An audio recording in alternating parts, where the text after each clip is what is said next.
નમસ્કાર YouTube channel Nikesh Patel એજ્યુકેશનમાં સ્વાગત છે। જો મિત્રો તમે ચેનલ પર નવા હો તો ચેનલને સબસ્ક્રાઈબ કરો અને બેલ આઇકન પર ક્લિક કરો જેથી નવા આવનાર વિડીયોની માહિતી તમને મળતી રહે। પ્રકરણ 15 કેટલીક કુદરતી ઘટનાઓ। પ્રશ્ન 1 નીચેના દરેક પ્રશ્નના ઉત્તર માટે આપેલા વિકલ્પમાંથી સાચો વિકલ્પ શોધી તેનો ક્રમ અક્ષર પ્રશ્નની સામે આપેલ ચોરસમાં લખો। પહેલો વિકલ્પ છે નીચેનામાંથી કઈ વસ્તુ સરળતાથી ઘર્ષણ દ્વારા વીજ ભારિત થતી નથી? તો જવાબ આવશે બી। 2 જ્યારે કાચના સળિયાને રેશમના ટુકડા સાથે ઘસવામાં આવે છે ત્યારે શું થાય છે? જવાબ આવશે બી। 3 બોલપેનની વપરાયેલી રિફિલને જોડતી પ્લાસ્ટિકના ટુકડા સાથે ઘસવામાં આવે છે। આ અંગે નીચેના પૈકી કયું વિધાન સત્ય નથી? જવાબ આવશે સી। 4 કાચના સળિયાને રેશમના કાપડ સાથે ઘસવાથી કાચના સળિયા પર કયો વીજભાર ઉત્પન્ન થાય છે? જવાબ આવશે એ। 5 ગાજવીજ સાથેના તોફાન વખતે બહાર હોઈએ ત્યારે આપણે શું કરવું જોઈએ? જવાબ આવશે બી। 6 ઊંચી ઇમારતોને વીજળીની અસરથી બચાવવા શું વ્યવસ્થા કરવામાં આવે છે? જવાબ આવશે બી। 7 નીચેના પૈકી કઈ કુદરતી ઘટનાનું પૂર્વાનુમાન શક્ય નથી? જવાબ આવશે ડી। 8 4 તીવ્રતાવાળા ભૂકંપ કરતાં 6 તીવ્રતાવાળો ભૂકંપ કેટલા ગણી વિનાશક શક્તિ ધરાવે છે? જવાબ આવશે ડી। પ્રશ્ન 2 ખાલી જગ્યા પૂરો। પહેલું છે ખાલી જગ્યા નામના અમેરિકન વિજ્ઞાનીએ દર્શાવ્યું કે વીજળી અને પોલિએસ્ટર કપડાં ઉતારતી વખતે થતા તણખા સમાન ઘટનાઓ છે। જવાબ આવશે બેન્જામિન ફ્રેનલિક। બીજું સમાન વીજભાર વચ્ચે ખાલી જગ્યા થાય છે તો જવાબ આવશે અપાકર્ષણ। 3 ધન વીજભાર અને ઋણ વીજભાર વચ્ચે ખાલી જગ્યા થાય છે તો આકર્ષણ। 4 પ્લાસ્ટિકના કાંસકાને કોરા વાળ સાથે ઘસવાથી ઉત્પન્ન થતા વીજભારનું જાતે વહન થતું ન હોવાથી તેને ખાલી જગ્યા વીજભાર કહે છે। જવાબ આવશે સ્થિર। 5 જ્યારે વીજભારનું વહન થાય છે ત્યારે તે ખાલી જગ્યા બને છે તો વિદ્યુત પ્રવાહ। 6 જે તે પદાર્થ વીજભારિત છે કે નહીં તે જાણવા ખાલી જગ્યાનો ઉપયોગ થાય છે તો ઇલેક્ટ્રોસ્કોપ। 7 જુદા જુદા વાદળો વચ્ચે તથા વાદળ અને પૃથ્વી વચ્ચે થતા વીજભારના વિસર્જનને લીધે ખાલી જગ્યા ઉત્પન્ન થાય છે। જવાબ આવશે વીજળી। 8 ઊંચી ઇમારતોને વીજળી પડવાની ઘટનાથી બચાવવા ઇમારતો પર ખાલી જગ્યા મૂકવામાં આવે છે। જવાબ આવશે વીજળી વાહકો। પ્રશ્ન 3 નીચેના પ્રશ્નોના માત્ર ઉત્તર લખો। પહેલું છે વીજભારિત કાચના સળિયાને પોલિથીન સાથે ઘસેલી પ્લાસ્ટિકની સ્ટ્રો નજીક લાવવામાં આવે ત્યારે શું થાય? જવાબ આવશે આકર્ષણ। 2 કાચના સળિયાને કોની સાથે ઘસવાથી કાચના સળિયામાં ધન વીજભાર મળે છે? જવાબ આવશે રેશમ।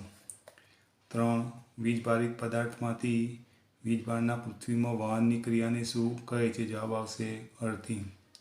4 કાચના સળિયાને રેશમના કાપડ સાથે ઘસવાથી તે વીજભાર મેળવે છે। આ સ્થિતિમાં કાચના સળિયાને કેવો પદાર્થ કહેવાય? જવાબ આવશે વીજભારિત પદાર્થ।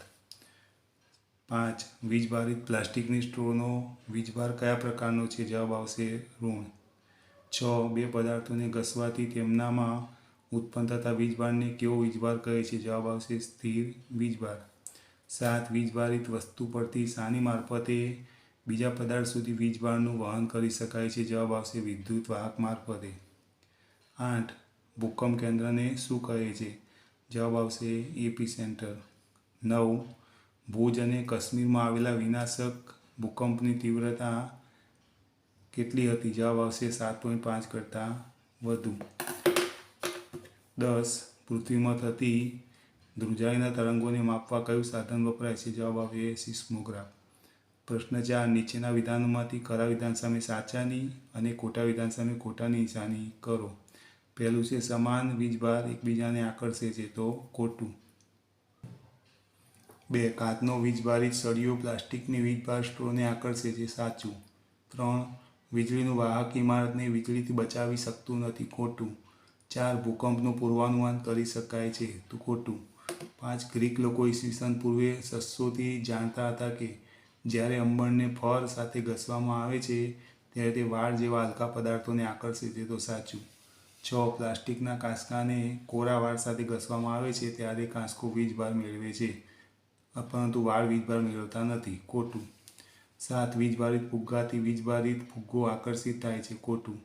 8 કાચના સળિયાને રેશમ સાથે ઘસવાથી કાચનો સળિયો ધન વીજભાર મેળવે છે, સાચું. 9 ઘસવાથી ઉત્પન્ન થતા વીજભાર સ્થિર હોય છે તો તેઓનું જાતે વહન થતું નથી, સાચું. 10 ઇલેક્ટ્રોસ્કોપ વીજભાર ઉત્પન્ન કરવાનું સાધન છે, ખોટું. 11 ગાજવીજ સાથેના તોફાન દરમિયાન છત્રી ઉડવી સલાહભર્યું નથી, તો સાચું. પ્રશ્ન 5 નીચેના પ્રશ્નોના એક વાક્યમાં ઉત્તર લખો. પહેલું છે ભારતમાં ભૂકંપની સૌથી વધુ શક્યતા હોય તેવા 3 રાજ્યોના નામ આપો. પહેલું છે કાશ્મીર, ગુજરાત અને રાજસ્થાન. 2 વીજભારના 3 પ્રકાર છે અને કયા કયા? તો વીજભારના પ્રકાર 2 છે, એક ધન વીજભાર, 2 ઋણ વીજભાર. 3 પ્રાચીન સમયમાં લોકો વીજળીથી કેમ ડરતા હતા?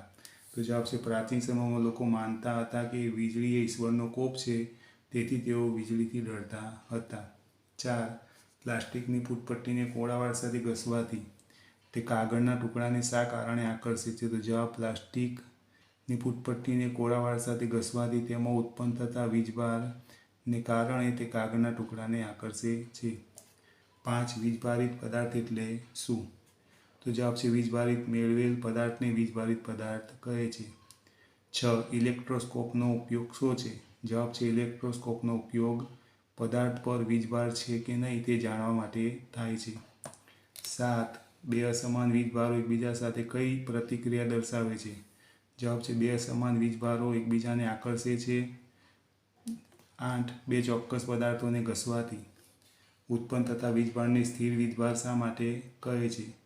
જવાબ છે બે ચોક્કસ પદાર્થોને ઘસવાથી ઉત્પન્ન થતો વીજભાર વહન પામતો નથી પણ સ્થિર હોય છે, તેથી તેને સ્થિર વીજભાર કે સ્થિર વિદ્યુત કહે છે. 9 અર્થિંગ એટલે શું? તો વીજભારિત પદાર્થ પરથી વીજવાહક દ્વારા પૃથ્વીમાં વીજભારના વહનની ક્રિયાને અર્થિંગ કહે છે. 10 ભૂકંપ કોને કહે છે? જવાબ પૃથ્વીનું અચાનક હલવું કે ધ્રુજવું તેને ભૂકંપ કહે છે. 11 ભૂકંપની તીવ્રતા શામાં મપાય છે? જવાબ છે ભૂકંપની તીવ્રતા રિક્ટર સ્કેલમાં મપાય છે. 12 ભૂકંપ થવાનું કારણ શું છે? જવાબ છે ભૂકંપ થવાનું મુખ્ય કારણ પૃથ્વીની પ્લેટોનું હલનચલન છે. 13 સિસ્મિક કે ફોલ્ટ ઝોન કોને કહે છે? જવાબ છે પૃથ્વીની પ્લેટોની ધાર ઉપર ભૂકંપ થઈ શકે તેવા સૌથી નબળા વિસ્તારોને. 14 મોટા ભૂકંપને લીધે બીજી કઈ કુદરતી ઘટનાઓ બને છે? જવાબ છે મોટા ભૂકંપને લીધે પૂર, ભૂસ્ખલન અને સુનામીની ઘટનાઓ બને છે. 15 સિસ્મિક તરંગો એટલે શું? જવાબ છે પૃથ્વીના પોપડાની ધ્રુજારીને લીધે પૃથ્વીની સપાટી પર તરંગો સર્જાય છે તે તરંગોને સિસ્મિક તરંગો કહે છે. પ્રશ્ન 6 નીચેના પ્રશ્નોના ટૂંકમાં ઉત્તર લખો. પહેલો છે શિયાળામાં સ્વેટર કાઢતી વખતે તડ તડ અવાજ થાય છે, સમજાવો. જવાબ છે શિયાળામાં પહેરેલું ઊનનું સ્વેટર શરીર સાથે ઘર્ષણ થવાના કારણે વીજભાર પેદા કરે છે. સ્વેટરને કાઢતી વખતે સ્વેટર અને શરીર વચ્ચે વીજ વિભાર થવાથી મુક્ત થતી ઉર્જાને કારણે તડ તડ અવાજ ઉત્પન્ન થાય છે. 2 સમજાવો કે શા માટે વીજભારિત પદાર્થને આપણા હાથ વડે અથડાવાથી તેનો વીજભાર દૂર થાય છે? જવાબ છે મનુષ્યનું શરીર વિદ્યુતનું સુવાહક છે. જ્યારે વીજભારિત પદાર્થને આપણા હાથ વડે અડકવામાં આવે છે ત્યારે વીજભારિત પદાર્થનો વીજભાર આપણા શરીરમાંથી જમીનમાં ચાલ્યો જાય છે. આમ આ રીતે વીજભારિત પદાર્થોનો વીજભાર દૂર થાય છે. પ્રશ્ન 3 બે યોગ્ય પદાર્થોને એકબીજા સાથે ઘસવાથી વીજભારની ઉત્પત્તિ ઉદાહરણ આપી સમજાવો. તો બે પદાર્થોને એકબીજા સાથે ઘસવાથી વીજભાર ઉત્પન્ન થાય છે. પદાર્થોને ઉત્પન્ન થયેલો વીજભાર પદાર્થ પર સ્થિર હોય છે, તેઓનું જાતે વહન થતું નથી. વીજભાર મેળવેલા પદાર્થોને વીજભારિત પદાર્થો કહે છે. પ્લાસ્ટિકની રિફિલને પોલિથીનના ટુકડા સાથે ઘસવામાં આવે છે ત્યારે રિફિલ અને પોલિથીન બંને વીજભાર મેળવે છે. બંનેના વીજભાર અલગ અલગ પ્રકારના એટલે કે એકમાં ધન વીજભાર અને બીજામાં ઋણ વીજભાર હોય છે. પ્લાસ્ટિકના કાંસકાને કોરાવાળ સાથે તેમજ કાચના સળિયાને રેશમના કાપડ સાથે ઘસવાથી પણ વીજભાર પેદા થાય છે. પ્રશ્ન 4 વીજભારના પ્રકારો જણાવી તેમની આંતરપ્રક્રિયા સમજાવો. તો વીજભારના 2 પ્રકાર છે, 1 ધન વીજભાર, 2 ઋણ વીજભાર. 2 ધન વીજભારો કે 2 ઋણ વીજભારો સમાન વીજભારો કહેવાય છે. બે સમાન વીજભારો ધરાવતા પદાર્થો નજીક લાવતા અપાકર્ષણ થાય છે. એક ધન વીજભાર અને બીજો ઋણ વીજભાર અસમાન વીજભારો કહેવાય છે. બે અસમાન વીજભારો ધરાવતા પદાર્થો નજીક લાવતા આકર્ષણ થાય છે. પ્રશ્ન 5. વીજભારિત કાચના સળિયા પર ધન વીજભાર હોય છે. આ પરથી વીજભારિત પ્લાસ્ટિકની સ્ટ્રો પર કયો વીજભાર હશે તે કેવી રીતે નક્કી કરશો? તો કાચના સળિયાને રેશમ સાથે ઘસો. વીજભારિત કાચનો સળિયો ધન વીજભાર ધરાવે છે. હવે પ્લાસ્ટિકની સ્ટ્રોને પોલિથીન સાથે ઘસી તેને વીજભારિત કરો. વીજભારિત પ્લાસ્ટિકની સ્ટ્રોની નજીક ધન વીજભારિત કાચના સળિયાને લાવો. આમ કરવાથી બંને વચ્ચે આકર્ષણ થાય છે. આ પરથી સ્પષ્ટ થાય છે કે કાચના સળિયા અને પ્લાસ્ટિકની સ્ટ્રો પર પરસ્પર વિરુદ્ધ પ્રકારના વીજભાર છે, પરંતુ કાચના સળિયા પર ધન વીજભાર છે. તેથી પ્લાસ્ટિકની સ્ટ્રો પર ઋણ વીજભાર છે એમ ચોક્કસ કહી શકાય. પ્રશ્ન 6. ગાજવીજ સાથેના તોફાન દરમિયાન કઈ જગ્યાએ હોવું સુરક્ષિત નથી? તો એ ખુલ્લા વાહનો જેવા કે મોટરસાયકલ, ટ્રેક્ટર, ખુલ્લી ગાડીઓમાં હોવું સુરક્ષિત નથી. 2. ખુલ્લા મેદાનો, ઊંચા વૃક્ષો, બગીચાના છાપરા તથા છજા કાઢેલા સ્થળો વીજળીના આંચકાથી આપણને બચાવતા નથી, તેથી તેવી જગ્યાએ હોવું સુરક્ષિત નથી. 3.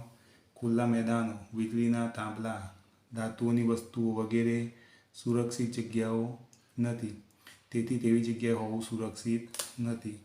પ્રશ્ન 7. આપણી જાતને વીજળીથી બચાવવાના 3 ઉપાયો જણાવો. 1. વીજળી અને ગાજવીજ વખતે ઘરની નજીક બહાર હો તો ઘરમાં કે કોઈ ઇમારતની નીચે ચાલ્યા જવું, ખુલ્લામાં રહેવું નહીં. 2. કારણ કે બસમાં મુસાફરી કરતા હો તો વાહનોના બારી બારણાં બંધ કરવા. 3. બહાર ફરતા હોઈએ તો તરત નીચા વૃક્ષો નીચે આશ્રય લેવો. 8. ગાજવીજ દરમિયાન તમે ઘરની અંદર હો ત્યારે તમારે શી સાવધાની રાખવી જોઈએ? તો 1. ટેલિફોનના તાર, વિદ્યુત તાર અને ધાતુની પાઇપ પર વીજળી ત્રાટકી શકે છે, તેથી આ બધા સાથેનો સંપર્ક ટાળવો. 2. લેન્ડલાઇનનો ઉપયોગ કરવો નહીં, મોબાઈલ ફોનનો ઉપયોગ કરી શકાય. 3. વહેતા પાણીનો સંપર્ક ટાળવા, નહાવાનું ટાળવું જોઈએ. 4. ટીવી, કમ્પ્યુટર જેવા વીજળીથી ચાલતા સાધનોના પ્લગ કાઢી નાખવા જોઈએ. વીજળીથી લાઇટો ચાલુ રાખી શકાય. 9. ભૂકંપ શાથી થાય છે તે સમજાવો. તો પૃથ્વીનું સૌથી બહારનું પડ સળંગ નથી, તે ટુકડામાં વિભાજિત થયેલું છે. દરેક ટુકડાને પ્લેટ કહે છે.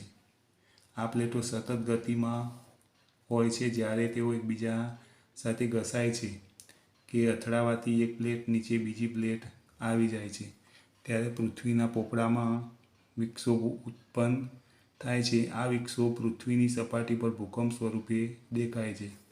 પ્રશ્ન 10. ભૂકંપને લીધે થતું નુકસાન જણાવો.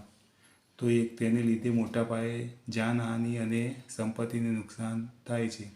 2. ઇમારતો, પુલ, ડેમ તથા શોપિંગ સેન્ટરોને નુકસાન થાય છે. 3. તેને લીધે પૂર, ભૂસ્ખલન અને સુનામી જેવી ઘટનાઓ બને છે, તે પણ મોટું નુકસાન પહોંચાડે છે. પ્રશ્ન 11. માની લો કે તમે ઘરની બહાર છો અને ભૂકંપ થાય છે.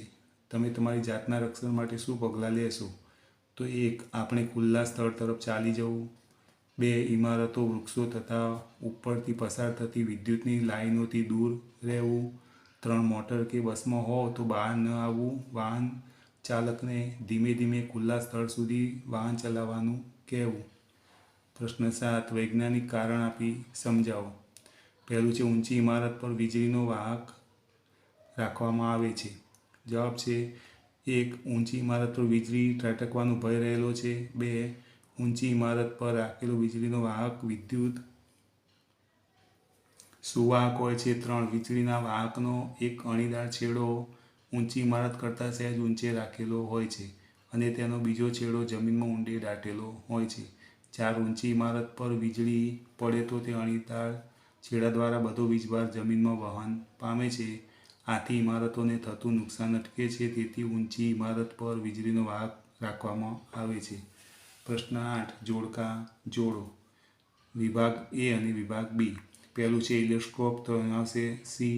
બીજું છે સિસ્મોગ્રાફ, એમાં આવશે E નંબર. 3 વીજળી, તેમાં આવશે A નંબર. 4 રિક્ટર સ્કેલ, તો જવાબ આવશે એની સામે B. એટલે કે અહીંયા પરથી આપણે અહીંયા ACEAD લખવાના છે. પ્રશ્ન 9, નીચેના પ્રશ્નોના મુદ્દાસર ઉત્તર લખો. તો ચોમાસામાં આકાશમાં વીજળી કેવી રીતે ઉત્પન્ન થાય છે તે સમજાવો. તો જવાબ છે ગાજવીજ સાથે તોફાન થતાં હવાના પ્રવાહો ઉપર તરફ જાય છે જ્યારે પાણીના ટીપાં નીચે પડે છે. આ ઝડપી હિલચાલથી વીજભારનું વિભાજન થાય છે. વાદળોની ઉપરની ધાર તરફ ધન વીજભાર અને નીચેની ધાર તરફ ઋણ વીજભાર જમા થાય છે. જમીન પાસે પણ ધન વીજભાર જમા થયેલો હોય છે. જ્યારે આ જમા થયેલા વીજભારનું મૂલ્ય ખૂબ વધી જાય છે ત્યારે હવા, જે સામાન્ય રીતે વિદ્યુતની મંદ વાહક છે, તે તેના પ્રવાહને રોકી શકતી નથી. ધન અને ઋણ વીજભાર ભેગા થતાં તેજસ્વી પ્રકાશનો લીસોટો થતાં અવાજ ઉત્પન્ન થાય છે. આ લીસોટાને આપણે વીજળી કહીએ છીએ. પ્રશ્ન 2, સિસ્મિક ઝોનમાં રહેતા લોકોએ ભૂકંપ સામે રક્ષણ મળે તે માટે શું કરવું જોઈએ? જવાબ છે 1, આ વિસ્તારમાં આવેલી ઇમારતોની રચના એવી રીતે થયેલી હોવી જોઈએ કે તે મોટા આંચકાઓ સહન કરી શકે. આધુનિક ટેકનોલોજીથી આ શક્ય બન્યું છે. 2, ભૂકંપ સલામત હોય એવા માળખા ઊભા કરવા એ સલાહભર્યું છે. આ માટે યોગ્ય આર્કિટેક્ટ્સ અને માળખા માટેના ખાસ એન્જિનિયરનો સંપર્ક કરવો. 3, ભારે બાંધકામ મટીરિયલને બદલે માટી અને લાકડાનો ઉપયોગ વધુ કરવો જોઈએ. 4, કબાટ અને છાજલીઓ દિવાલ સાથે લગાડેલા હોવા જોઈએ. 5, દિવાલ ઘડિયાળ, ફોટો ફ્રેમ કે પાણીના ગીઝર લટકાવો ત્યારે ધ્યાન રાખો કે ભૂકંપ આવે ત્યારે તે લોકો ઉપર ન પડે. 6, કેટલીક ઇમારતોમાં ભૂકંપ સમયે આગ લાગે છે તો તેને માટે અગ્નિશામકો ચાલુ સ્થિતિમાં રાખવા. પ્રવૃત્તિઓ. પહેલું છે રિફિલને પોલિથીનના ટુકડા સાથે ઘસવાથી બંને વીજભાર મેળવે છે તે દર્શાવો.